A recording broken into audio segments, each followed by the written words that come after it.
got to find for you a film that broke my heart. This is day 15 of the 30-day movie challenge. Schmaltzy one.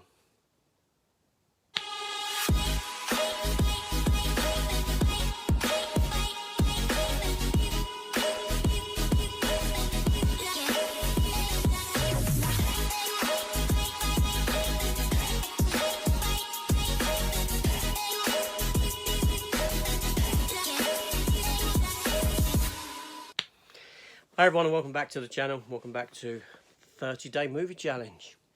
And today, day 15, I'm going to be bringing you a film that broke my heart.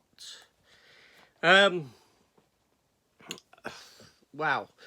Well, being English, you know, we keep our emotions in check somewhat. We have that stiff upper lip. We don't get affected by movies. We don't. What was I saying? Of course, there's films that broke my heart. The one that comes to mind is this little beauty here of a film that I love. Oh, La La Land. Oh, this film destroyed me.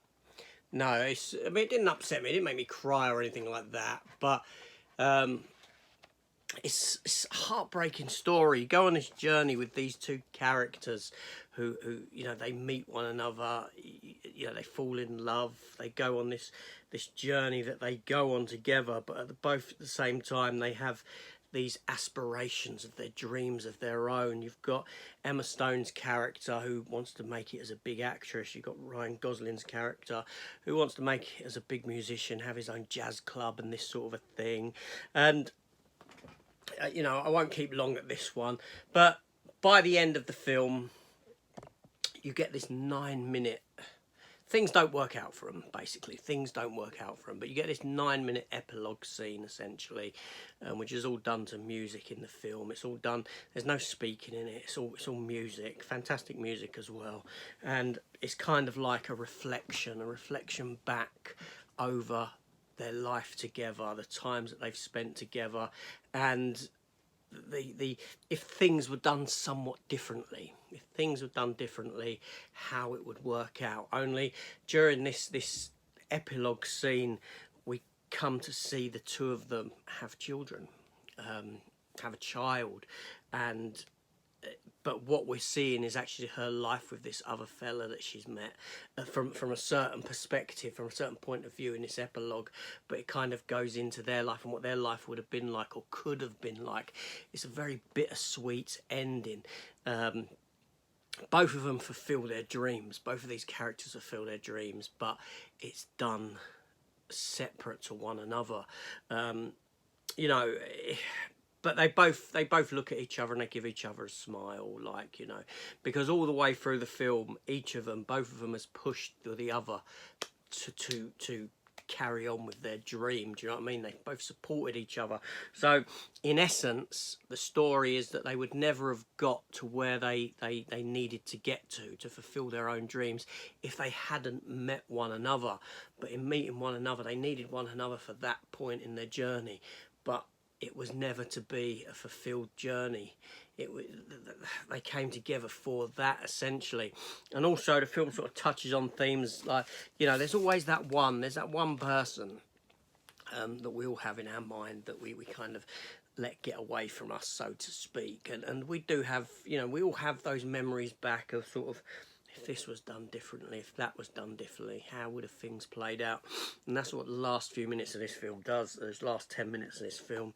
And it's so sad because you're rooting for these characters to get together at the end, but they just don't. They don't. And they would never have done. They were there because people come together for reasons. People are drawn together for a reason, and as time goes on, you need that reason to stay together, to change.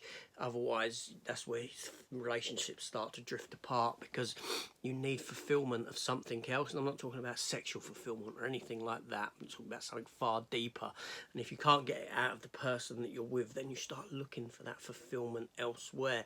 It usually embodies itself with sex at the same time, so it's very difficult to differentiate between one and the other, but there's normally something else there that you're not getting from that existing partner. And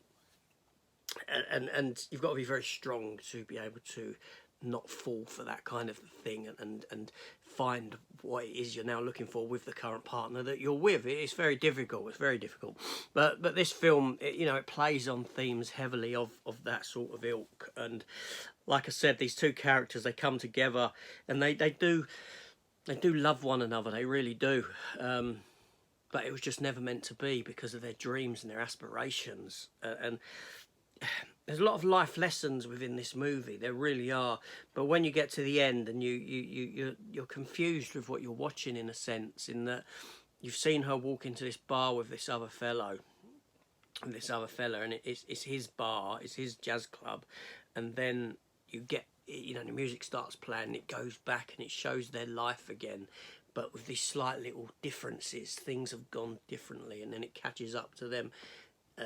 You see the two of them watching home videos of themselves with a little child, and you're saying, well, hold on a minute, what's going on?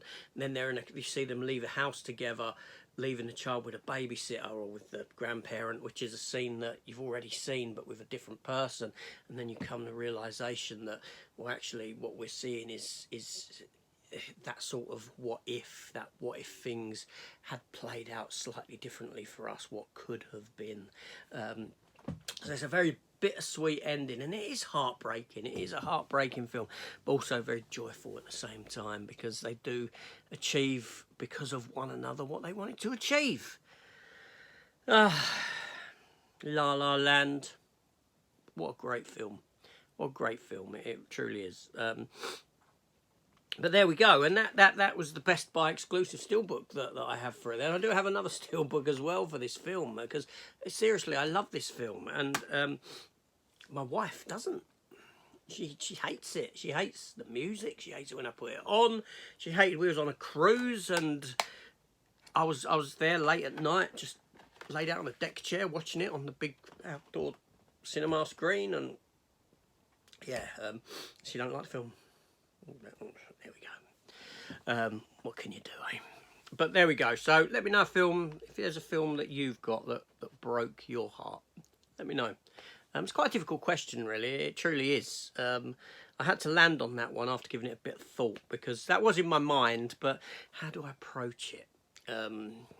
Because there is that British English stiff upper lip kind of a resolve that, and it's the same for that question, what film did I cheer at in the cinema? None. And if it weren't for someone else that was there with me and I'd done it for the benefit of that person, I wouldn't have been able to answer that question.